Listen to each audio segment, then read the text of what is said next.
right, good afternoon, everyone. Just a few things to pass along at the top, and then I'll get right to your questions.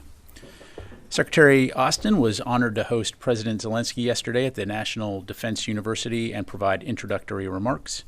As Secretary Austin said, America's commitment to supporting Ukraine against Russian aggression is unshakable.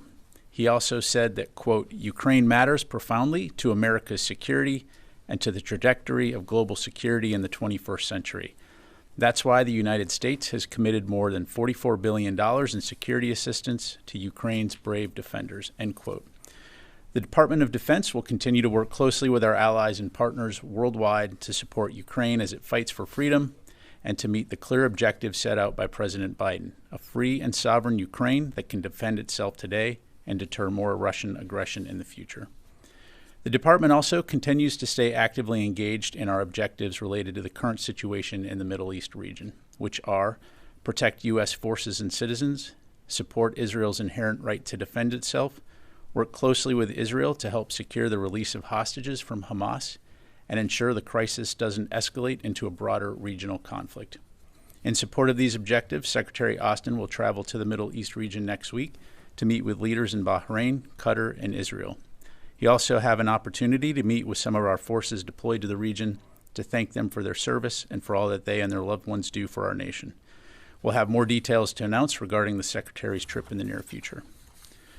Shifting to the Indo-Pacific region, Secretary Austin spoke this morning with his Japanese counterpart, Minister of Defense Kihara, to express his thanks and gratitude for Japan's support with search and recovery operations following the recent tragic CV-22 mishap. The two leaders also applauded progress on accelerating U.S., Japan, Republic of Korea trilateral security cooperation and exchanged views on maritime security in the Middle East. A readout of the discussion has been posted to the DoD website.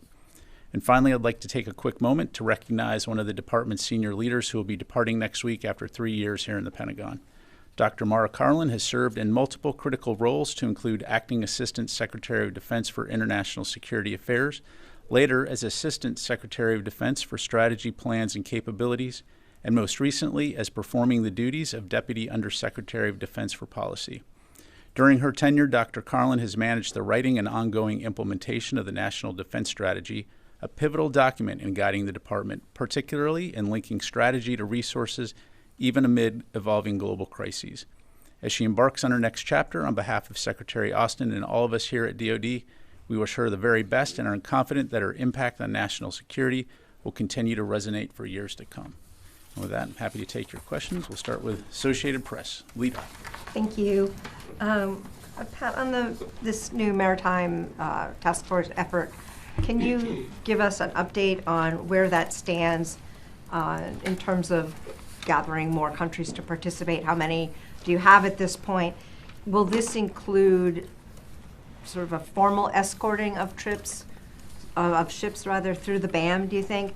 And is the U.S. already starting to do that, particularly in light of what happened yesterday night? Yeah, thanks, Leo. Well, first of all, we're continuing to take the situation in the Red Sea extremely seriously. There should be no doubt about that. The actions that we've seen from these Houthi forces are destabilizing, they're dangerous, and clearly a flagrant violation of international law. And so this is an international problem that requires an international solution. We do continue to consult closely with our international allies and partners on implementing a maritime task force. I don't have any specific announcements to make today, and we will have more to provide in the near future. But as you highlight, we do continue to patrol the international waterways throughout the region to support freedom of navigation and efforts to ensure safety, security, and stability. The only other thing I'd say on that, as we've demonstrated in the past, is that our military will not hesitate to take action where we deem it necessary and appropriate, including to protect against actions in the maritime domain that could threaten our forces. Well, just as a follow-up, is the U.S. providing ships as escorts at this point? Are companies requesting that? I'm not aware of any specific companies requesting, but as you know, as evidenced last night, our ships will respond to distress calls, and certainly will continue to work with our allies and partners in the region to, again, support freedom of navigation and security and stability in the region. Okay, Jennifer.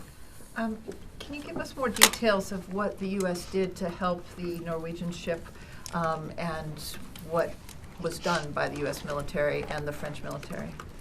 Sure.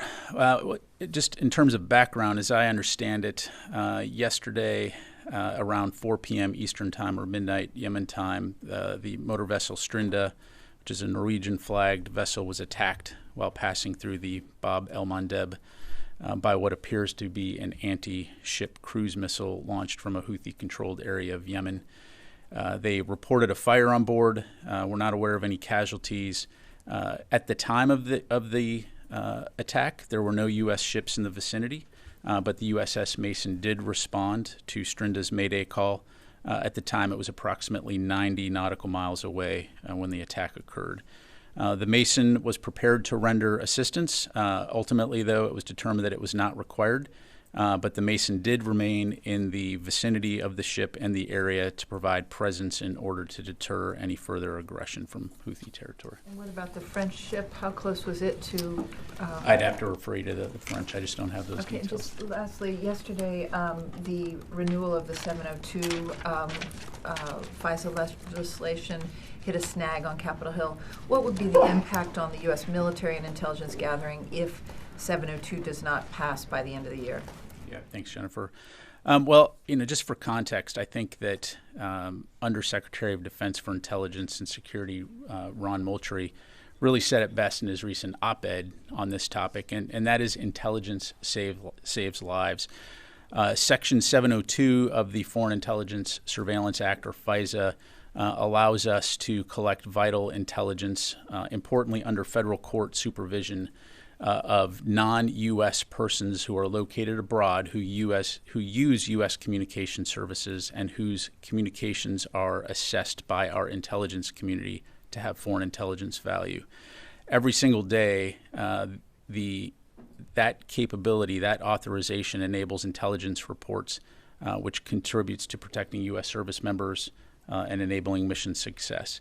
If that were to lapse, if Section 702 were to lapse, it would really undermine our ability to address complex challenges, managing competition while avoiding and preventing conflict. Our ability to work with allies and partners, for example, to support Ukraine's defense would be downgraded. Our service members would be at greater risk, and our country will be more vulnerable due to our inability to determine or assess emerging threats. So this is why we really need Congress to swiftly reauthorize a vital intelligence collection law, this vital intelligence collection law, before it expires this month. Thank you very much. Megan. Can we get an update on the attacks on U.S. troops in Iraq and Syria and the injuries that have come from those? I'm not aware of any new injuries at this time. Right now, I am tracking a total of, let's see here, we're tracking approximately 89 attacks at this time. Again, we'll keep you updated on that. Again, just to underscore and not to mitigate the dangers by any stretch here, these are dangerous attacks, but they have largely been unsuccessful. And again, I'm not going to get into telegraphing or speculating on any response. But again, we will do what we need to do to protect our forces. When was the most recent? Today, yesterday, and how many? We'd have to get back to you on that. Okay. Thanks very much. What's that? Yeah, let me go here first. I'll come back to you. Carla? Thanks. VOA had a journalist embedded with some soldiers in Syria as they went on their first patrol yesterday. The first patrol since October 7th, since these attacks started. Could you talk about how these Iranian-backed attacks have hindered the counter-ISIS mission in Iraq and Syria since October? Well, as you know, CENTCOM just put out a release highlighting their latest statistics on the Defeat ISIS mission. So that mission continues, and that's why we have forces in Iraq and Syria right now, and we'll continue to stay focused on that mission. Despite these attacks, which, as we've talked about before, it's not the first time these Iranian proxies have done these types of activities, we continue to stay focused on that mission. Certainly, if our forces are put into danger, we will take appropriate action to protect them, but it's not going to deter us from doing what we're there to do in the first place, which is ensure that the lasting defeat of ISIS. And can I follow up on something separate? So Pakistan's Army Chief, their new Army Chief is going to be visiting the Pentagon tomorrow for the first time. Can you tell us a little bit about what Secretary Austin is looking for during this meeting? Will they be talking about the deportation of Afghans from Pakistan or potentially buying munitions to go to Ukraine? Just any details you could provide. Yeah, thanks, Carla. I don't have any meetings to read out from the podium. Certainly, as you know, when the Secretary meets with foreign counterparts and leaders, we provide a readout. So if we have a readout to put out, we'll certainly do that. Let me go to the other side of the room here. Last question. How would you assess U.S.-Pakistan military relations at this point? Pakistan continues to be an important partner in the region. And so obviously through CENTCOM, we continue to stay in close contact with them, particularly when it comes to issues like counterterrorism. Thank you. Nancy. Thanks. I had 2 questions for you. Last week we'd asked for the number of sorties that on average the Ford and Ike have conducted since they've gone to the Israeli border.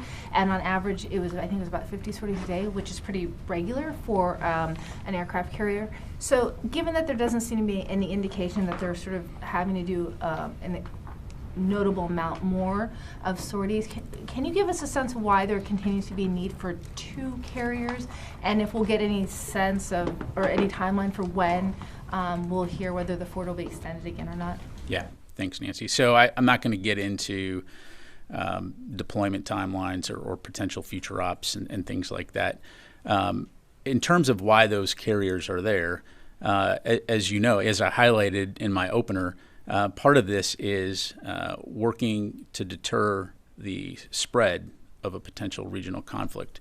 In other words, supporting our deterrence efforts in the region. And so in addition to the 2 carrier strike groups, we also sent additional aircraft into the region as well as air defense capabilities, all of which are intended to, 1, protect our forces, but 2, provide us with options should we need to respond to a wide variety of contingencies. And so certainly air power, being an incredibly flexible capability, provides you with the kinds of assets you might need to respond to, again, a full spectrum of contingencies. But again, right now, those forces are there to support our regional deterrence efforts and send a clear message that we do not want to see this brought into a wider conflict. And then on a separate topic, on Monday, the French Minister of the Armed Forces said a frigate came under direct attack from 2 drones launched from Yemen. The U.S. has interdicted way more drones since that, but has made the assessment that U.S. ships aren't being targeted. Can you help me understand how the U.S. has made the determination and why it seems that the French have been more assertive in seeing these as a direct attack where the U.S. has not?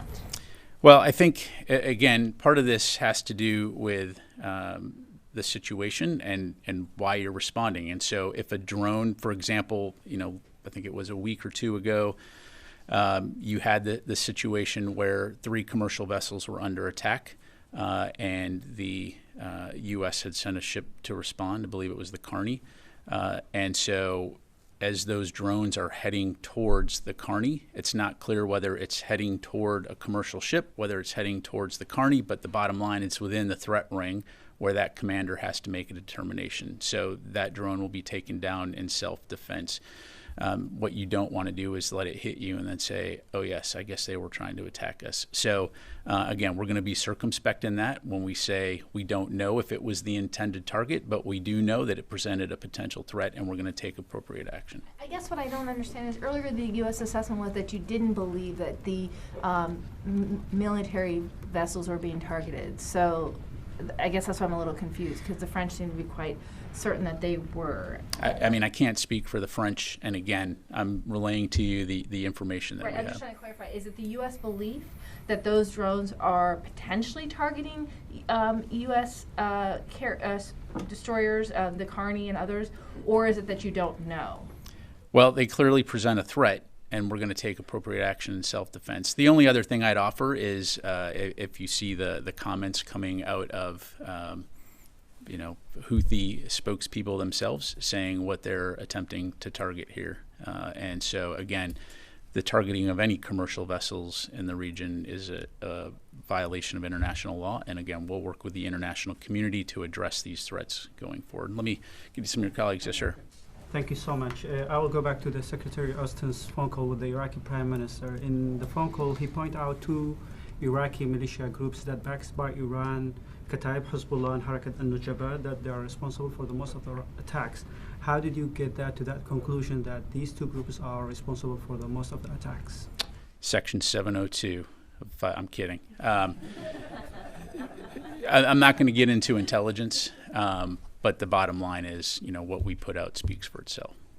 Do you expect the Iraqi government to put accountability to these groups? And does the United States give any support to the Iraqi Prime Minister Sudani to address these threats? Well, I'm not going to go beyond the readout that we provided, which clearly highlighted the Secretary's conversation with the Prime Minister as it relates to the inherent right to protect U.S. forces. And look, Iraq is an important partner to the United States. We're obviously there. We have a force presence in Iraq at the invitation of the government of Iraq to help their forces as they continue to work for the lasting defeat of ISIS. And so, again, that will continue to be our focus. But we do very much appreciate the Iraqi security forces and the assistance that they have provided when it comes to addressing these threats, and we'll continue to stay in close coordination and communication with the Iraqi government. But at the end of the day, if our forces are threatened, we will not hesitate to take action to ensure that they remain safe. My last question, do you believe You guys that are like multi-question folks today. Last question, I promise. Do you believe that the Iraqi government could do that? Because since the very beginning of these attacks, you are requesting the Iraqi government to stop these attacks, but it hasn't happened. Again, I'm not going to go beyond what we highlighted in our readout. You know that we've conducted strikes within Iraq when our forces were threatened. And look, our focus there is on the Defeat ISIS mission.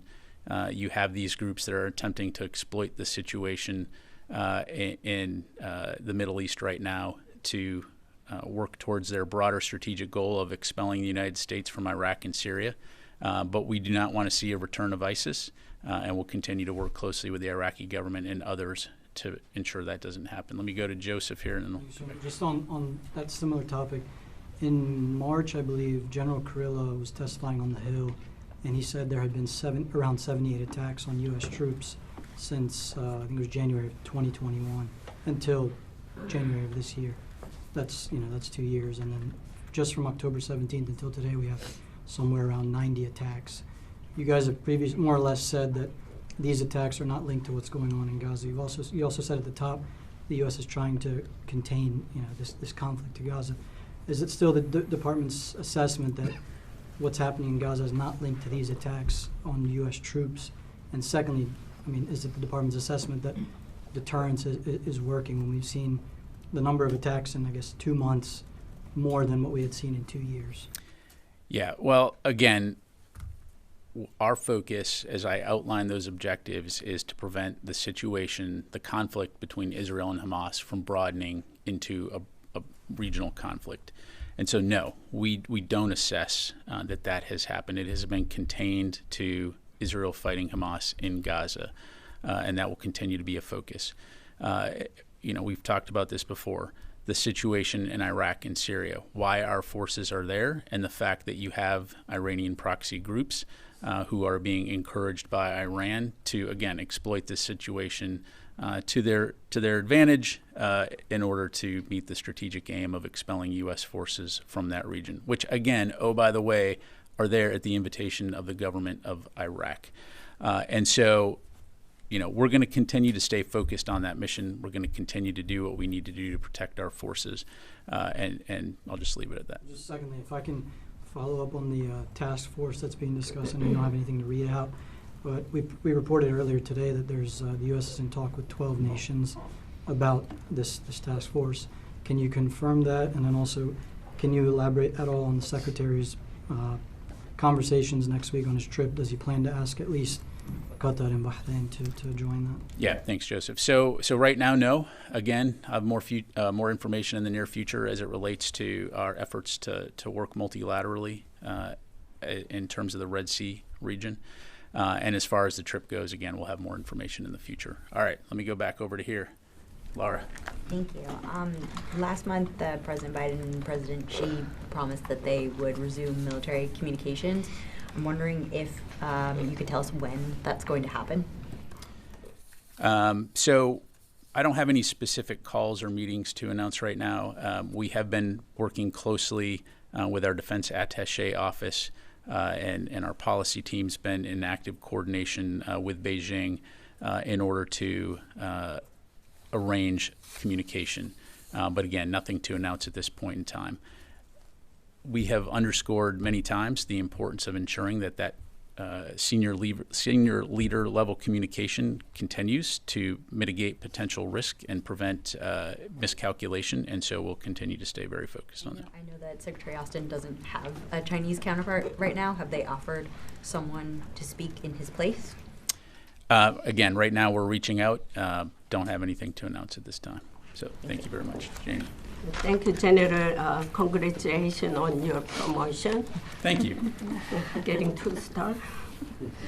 The 2024 National Defense Authorization Act says that the U.S. troops stationed in South Korea will be maintained at the current level.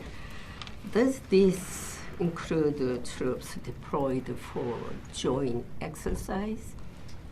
Thanks, Jenny. So as you know, right now we have approximately 28,500 U.S. forces assigned in the Republic of Korea. In terms of forces coming in for exercises, that is a variable number that depends on the size of the exercise, the number of requirements and things like that. So that won't change. So the bottom line is, when it says force levels will be preserved, I take that at face value. Obviously, I'm not going to talk about pending legislation, but exercise numbers can fluctuate, again, just depending on the requirement. Ukraine.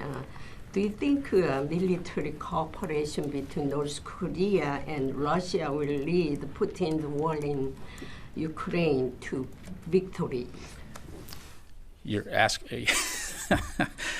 Look, Janie, we are singularly focused on working with the international community to ensure that Ukraine has what it needs to be successful on the battlefield, both in the short term and in the long term, in terms of deterring future aggression from Russia. So I'll just leave it at that. Ro. Okay, thank you. I have two questions on the Secretary's calls with the Japanese Defense Minister. First, on the Osprey crash, I wonder if the Secretary shared the progress on the investigation into the crash with the Japanese Defense Minister, because Pentagon said that investigation will be transparent. Yeah, again, I'm not going to have anything to provide beyond what's in the readout.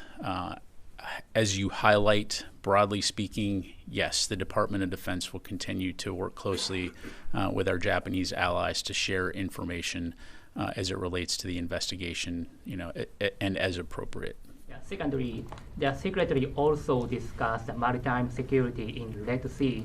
So does the Pentagon hope that the Indo-Pacific countries, including Japan, will join a maritime task force in Red Sea, because what's going on in this critical waterway matters to the economy in the Indo-Pacific region? Well, again, I'm not going to speak right now for any individual countries. As I highlighted, this is an international problem that requires an international solution. So we are engaged with many different nations to discuss this challenge. And as I mentioned, may have more future in the days ahead. And I better go to the phone, or else I'm going to get in trouble here. Let's go to Jeff Shogel, Task and Purpose. Thank you. What evidence does the Defense Department have that if Vladimir Putin wins in Ukraine, that he might target Latvia, Lithuania, and Estonia, all of which are protected under Article 5 of NATO?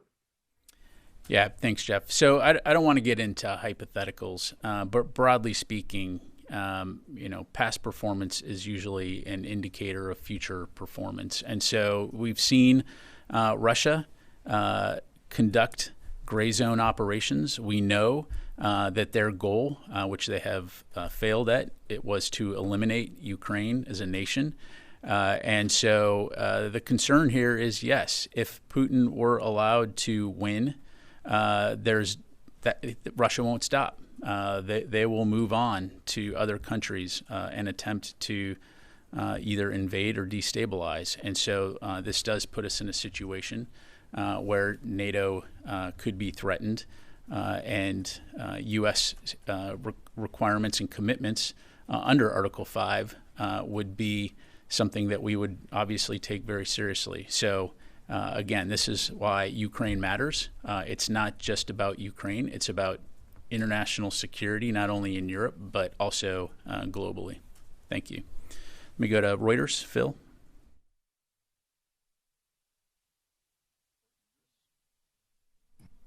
Hey, Dries here. Two quick questions.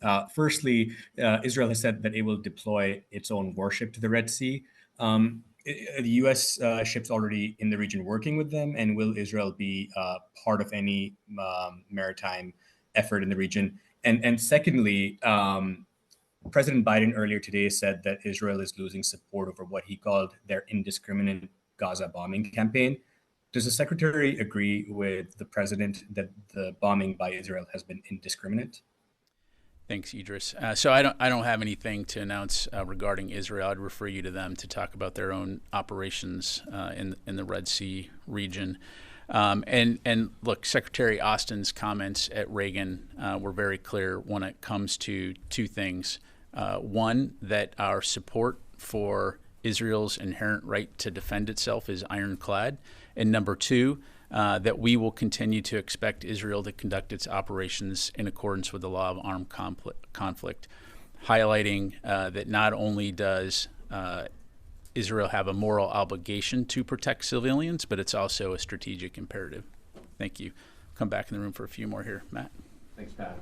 Today, Reuters reported that a declassified U.S. intelligence report determined that Russia has lost some 315,000 troops, either to injury or death, total casualties, and also that its losses in personnel and vehicles has set its military modernization efforts back by some 18 years. Are you able to confirm any parts of that report, or do you have your own estimates for casualties on either side of the conflict? Yeah, thanks, Matt. I don't have anything to provide on those reports, nor do I have numbers to provide on casualties.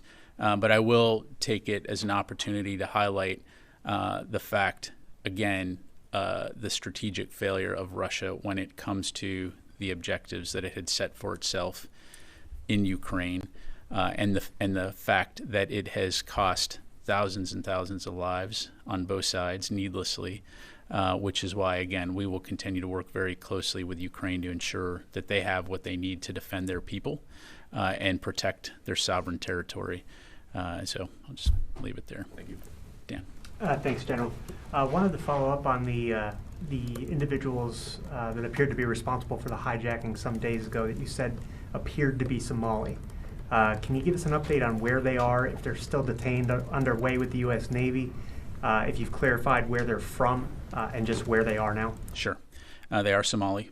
They are still aboard the USS Mason while we continue to work with the Department of Justice on next steps. So as we have more information to provide, we will do that. Do you believe them to be working in any kind of way with the Houthis, or was this just a coincidence at a time when there's a lot of Houthi operations? Yeah, I don't have any further information to pass along, Dan, and as we get updates, we'll be sure to pass them along. All right.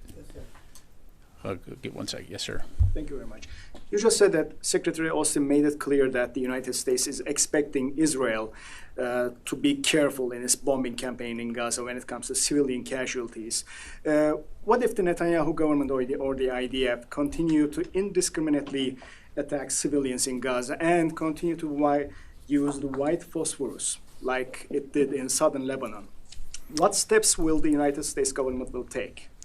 Again, look, we have been very clear with our Israeli partners that we have the expectation that they will conduct their operations in accordance with the law of armed conflict. It is the importance of taking civilian safety into account has come up in every single conversation that Secretary Austin has had with his counterpart, and that continues to happen at multiple levels. And again, look, we understand that Israel is fighting to defend its people from a terrorist threat in the form of Hamas that brutally attacked the people of Israel on October 7th. We also understand that they are an extremely difficult fight in an extremely dense urban terrain where the enemy has intertwined themselves among the civilian population and are using them as human shields.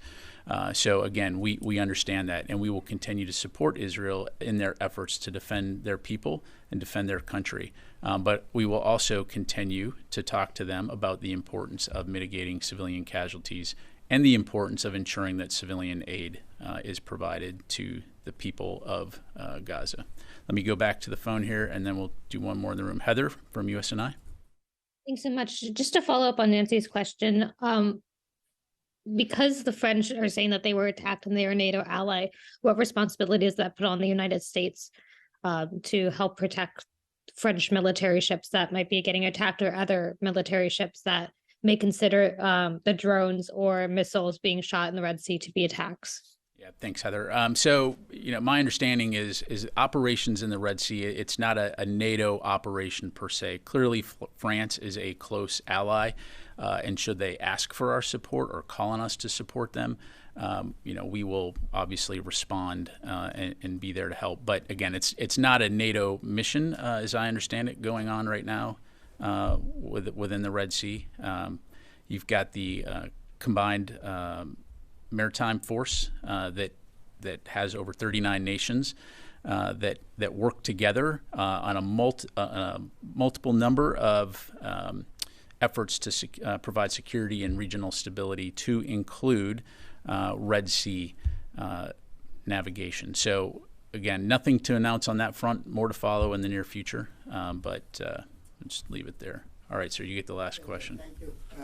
As far as U.S.-India military-to-military relations are concerned, how would you highlight 2023 and also any major accomplishment and what the future ahead lie between the two countries, and including yourself, if you are enjoying your job or you have enjoyed your job in 2023? I've absolutely enjoyed my job in 2023, and I enjoy spending time with all of you here.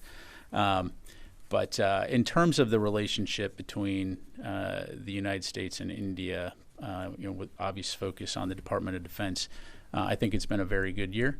I think we've made great progress in terms of further bolstering our relationship and our cooperation.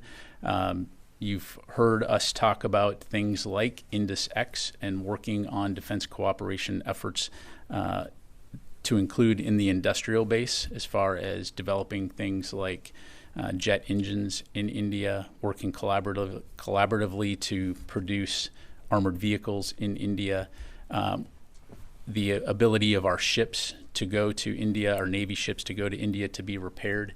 And so all of this working toward the common vision of a free and open Indo-Pacific region where sovereignty is respected and countries can operate in international airspace, sail the international waterways freely and without harassment. So again, we'll continue to work closely with our partner India, and we look forward to further progress in 2024. Thank you very much. Thank you very much.